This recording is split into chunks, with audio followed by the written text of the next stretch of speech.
దాంట్లో ఈ రోజు తెలంగాణలో వాస్తవానికి విస్తృతంగా గత కొంతకాలంగా ఈ యొక్క డ్రగ్స్ కల్చర్ అనేది వచ్చేసింది.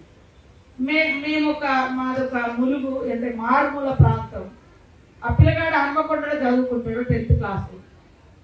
అలా స్కూల్లో చెకింగ్ చేస్తుంటే వాడి బ్యాగ్లో ఇట్లాంటిది ఏదో దొరికింది. తర్వాత మీ అమ్మ నాన్న చెప్తానని ఇంటికి పోయి సూసైడ్ చేసుకుంది. అంటే ఇంత ప్రమాదం, అంటే పరువు పోతని ప్రాణమే తీసుకున్నాడు. దానికంటే ముందు ఫస్ట్ మన తల్లిదండ్రుల పరువు కాపాడాలి, ఫస్ట్ మన ఆరోగ్యం కాపాడుకోవాలనేటువంటి స్పృహ ఉండాలి. తర్వాత తల్లిదండ్రుల గౌరవం, నమ్మకం, వాళ్ళు మనం పెట్టుకున్న నమ్మకాన్ని కాపాడాలి.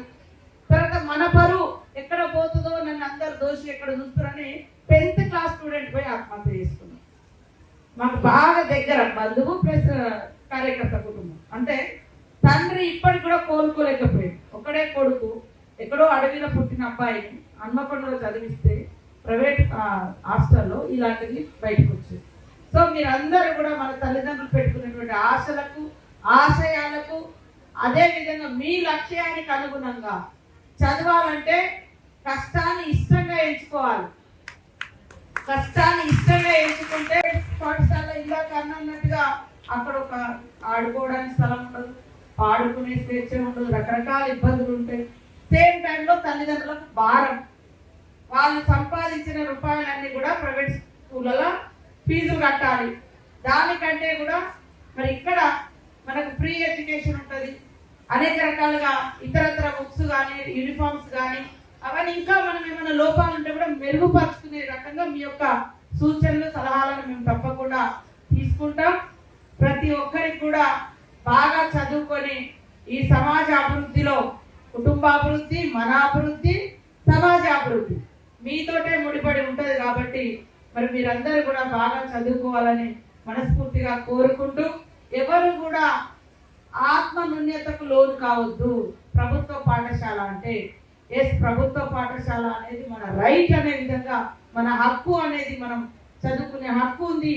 అక్కడ ఏం తప్పు అంటే ఫెసిలిటీస్ లేకుంటే వాటిని సాధించుకుందాం.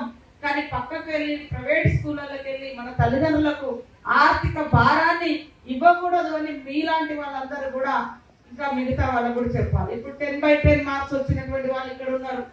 మరి వచ్చినాయి కదా, మొన్న ఇంటర్లో మా ములుగు కూడా ఫస్ట్ వచ్చింది.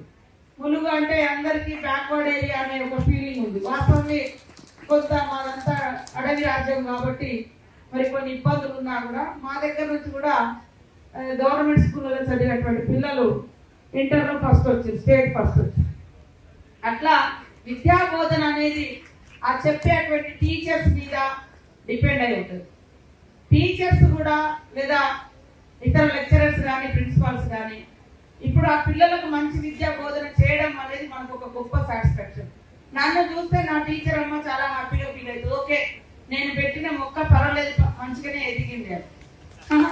అవునా కాదు? అట్లా ఇక్కడ ఉన్నటువంటి వాళ్ళందరికీ కూడా మేము ఏదో ఒక మంచి రంగంలో రాణిస్తే మన తల్లిదండ్రులు గర్వపడతారు, మన టీచర్స్ గారు. అందుకని టీచర్స్ మన పిల్లలను ప్రయోజకులు చేయాలని ఎట్లయితే కలలు అంటున్నామో, మన పిల్లల్ని ప్రయోజకులు చేయాలనుకుంటే వృత్తిలోకి మీరు టీచర్స్గా వచ్చింది. కానీ ఈ పిల్లల్ని కూడా అంతకంటే ధీటుగా చేసినప్పుడే మీకు నిజమైనటువంటి వృత్తి ధర్మాన్ని మీరు నిర్వర్తించిన వాళ్ళు అవుతారు. సాటిస్ఫాక్షన్ కూడా, సంతృప్తి కూడా చాలా గొప్పగా ఉంటుంది.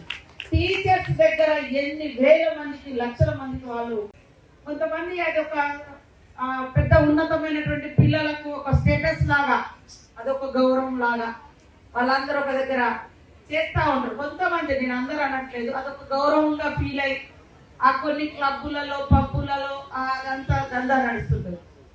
ఇందాక మనోళ్ళు అన్నట్టుగా ఇది పేదవాళ్ళు ఎంటర్ అయ్యేది కాదు, లేదా మారుమూల ప్రాంతాల వాళ్ళు వచ్చేది కాదు అనేటువంటి భావన కూడా కొన్ని సెక్షన్స్ వాళ్ళదే అనేటువంటి భావన. కానీ అట్లాంటి కాడ కూడా మరి ఇంత గొప్ప కల్చర్ అని చెప్పుకునే కాడ కూడా ఎట్లాంటి కల్చర్ వస్తుంది? ఈ డ్రగ్స్ అనే కల్చర్ కూడా అక్కడి నుంచి వస్తుంది.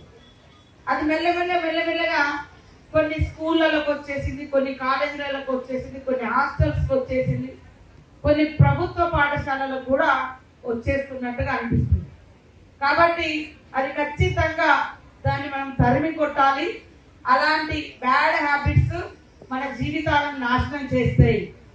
అది నేను చెప్పిన కదా, రిచ్ కల్చర్ అని చెప్పుకుంటారు కొంతమంది. ఆ రిచ్ కల్చర్ పేరుతోటి ఇలాంటివి కూడా చొప్పిస్తా ఉన్నారు, ఇలాంటి బ్యాడ్ హ్యాబిట్స్. కాబట్టి మనకు కావాల్సిన రిచ్ కల్చర్ ఏంటిది? మన తాతలు ముత్తాతలు, మన ఊరు, మన బడి, మన అమ్మ నేర్పేటువంటి గొప్ప గొప్ప విషయాలు, సమాజం కోసం ఆలోచించగలిగి సమాజ బాగు కోసం, మన బాగు కోసం నేర్చుకున్నటువంటి గ్రేట్ వాల్యూసే అది మన రిచ్ కల్చర్. అంతే తప్ప డబ్బుతోటి రిచ్ కల్చర్ ఉండదు, కలర్తో ఉండదు, లేదా ఇంకేదో పెద్ద పెద్ద కట్టడాలలో పెద్ద పెద్ద దగ్గర కాదు. అది మన యొక్క విలువలను పెంచేటువంటి మానవత హృదయంతో ఉండేటువంటి చదువును కూడా చాలా supporting to government schools, support చేయడం అంటే ఎంకరేజ్ చేయడం, ఇది మన అవసరం. ఇక్కడ మేమందరం చదువుకున్నది దాదాపుగా గవర్నమెంట్ స్కూలే. నేను 4వ తరగతి నుంచి 10th వరకు 4th to 10th హాస్టల్నే చదివిన. ST girls hostel Mulugu. అంతకుముందు బడిలో మా ఊర్లో చదివిన. అంటే ఇవాళ సీఎం రేవంత్ రెడ్డి గారు, గొప్ప కవి మన సుద్దోల అశోక్ తేజ గారు, ఇలాంటి వాళ్ళందరూ కూడా, వాళ్ళ నాన్న కూడా ప్రభుత్వ పాఠశాల టీచర్ కదా, వీళ్ళందరూ కూడా ఇట్లా వాస్తవానికి ప్రభుత్వ పాఠశాలను మనం కాపాడుకోవాలి. ప్రభుత్వ పాఠశాలలో చదివి మన రైట్స్, మీరు ఇందాక ఇచ్చిండ్రు, నాకు ఒక మెమోరాండం ఇచ్చిండ్రు, మాకు ఈ ఫెసిలిటీస్ కావాలి అని. ఎస్, గవర్నమెంట్ని ప్రశ్నించే హక్కు మీకు ఉంది. ఇది మన ప్రజల చేత ఎన్నుకోబడ్డ ప్రభుత్వాలకు ఖచ్చితంగా ప్రజలకు కావాల్సినటువంటి విద్యార్థులే ఈ దేశ భవిష్యత్తు అనుకుంటున్నాం కాబట్టి, హ్యూమన్ రిసోర్స్ కాబట్టి ఖచ్చితంగా హెల్త్ ఎడ్యుకేషన్ అనేది చాలా ఇంపార్టెంట్ ప్రతి స్టేట్కైనా ప్రతి సొసైటీకైనా. కాబట్టి ఖచ్చితంగా మేము మన సీఎం గారు రేవంత్ రెడ్డి గారు కూడా ఆయన రాగానే మొదట అమ్మ ఆదర్శ పాఠశాలని స్కూళ్ళల్లో మినిమం ఏవైతే ఫెసిలిటీస్ లేవో వాటి కోసం కొంత అలొకేషన్ చేయడం జరిగింది. తర్వాత ప్రభుత్వ పాఠశాలల యొక్క యూనిఫామ్స్ కూడా ఫస్ట్ డే ఇవ్వాలని మహిళా సంఘాలకు ఇచ్చి, మన అమ్మ నాన్నలు ఎవరో పుట్టి వాళ్ళ ద్వారా మరి మీకు అందించడం కోసం. అట్లనే ఇప్పుడు ఇంటిగ్రేటెడ్ స్కూల్స్ అని ఒక 25 ఎకరాలలో ఆల్ కమ్యూనిటీ స్టూడెంట్స్ ఉండేటట్టుగా అట్లాంటి ఇంటిగ్రేటెడ్ హాస్టల్స్ కూడా నిర్మించడం జరుగుతుంది. అట్లా ఇంకా ఎక్కడెక్కడైతే దానికంటే ముందు మరి గత కొంతకాలంగా ఈ రాష్ట్రంలో ముఖ్యమంత్రి గారు తను అబ్జర్వ్ చేసినటువంటి ప్రధానమైనటువంటి శత్రు, సమాజాన్ని పట్టి పీడిస్తున్నటువంటి మినేస్ శత్రు ఏదైతే ఉందో డ్రగ్స్, ఆ డ్రగ్స్ మీద రేవంత్ రెడ్డి గారు కూడా పదే పదే పోలీసులకు కానీ ఇతర డిపార్ట్మెంట్స్ కానీ ఎప్పటికప్పుడు ఆదేశాలు ఇస్తూ దాన్ని అంతమొందించాలి అనే లక్ష్యాన్ని వాళ్ళకి ఇవ్వడం జరిగింది. ఆ లక్ష్యాన్ని ఈ సంవత్సరం బాలోత్సవం యొక్క థీమ్గా మీరు ప్రమాణ స్వీకారం చేయించినందుకు నాకు చాలా సంతోషంగా ఉంది. ఎందుకంటే ఈ దేశ భవిష్యత్తు ఎక్కడుంది అంటే తరగతి గదుల్లోనే తీర్చిదిద్దబడాలి. అమ్మ ఒడి మొదటి ఒడి అయితే సెకండ్ ఒడి స్కూలు బడి, అమ్మ ఒడి తొలి ఒడి, మరి మలి ఒడి మన బడి. అమ్మ తల్లిదండ్రులు పాలిచ్చి పెంచి పెద్ద చేసి ఒక వయసు వచ్చిన తర్వాత స్కూల్ పంపుతారు.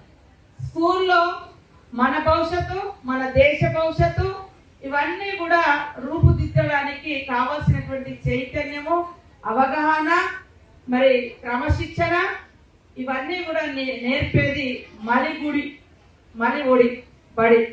కాబట్టి ఈ రోజు మీ అందరికి ఒక ప్రతిజ్ఞ చేయించడం అనేది చాలా గొప్ప విషయం. మేము చూస్తా ఉన్నాం చాలా ఊళ్ళల్లో, పల్లెటూళ్ళల్లో ఒక దిక్కేమో సిటీలలో గొప్ప కల్చర్ అని చెప్పేసి పబ్బులు క్లబ్బులు టీచర్స్ నుంచే పోతుంది.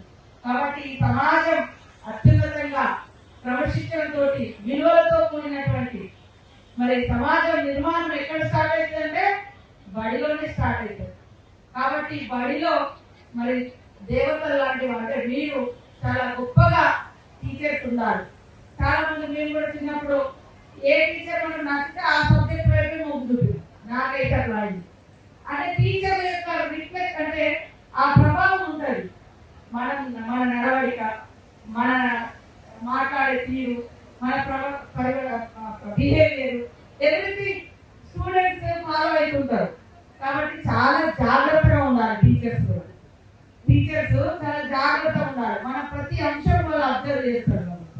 సో టీచర్స్ అనేది నాట్ ఓన్లీ టీచింగ్, మీరు ఒక టీచర్ టీచింగే కాదు, క్రమశిక్షణతో పాటు మీరు కూడా స్టూడెంట్ లాగా చదువుకోనే పోవాలి.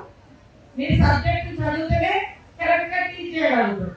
మరి మనము కొందరు టీచర్గా లేచి ఉన్నట్టుగా లేదా సబ్జెక్టును వేరే రకంగా చెప్పిన మనకు పాపం పిల్లలు భయానికో భక్తికో అడగలేకపోవచ్చు, క్వశ్చన్ చేయలేకపోవచ్చు.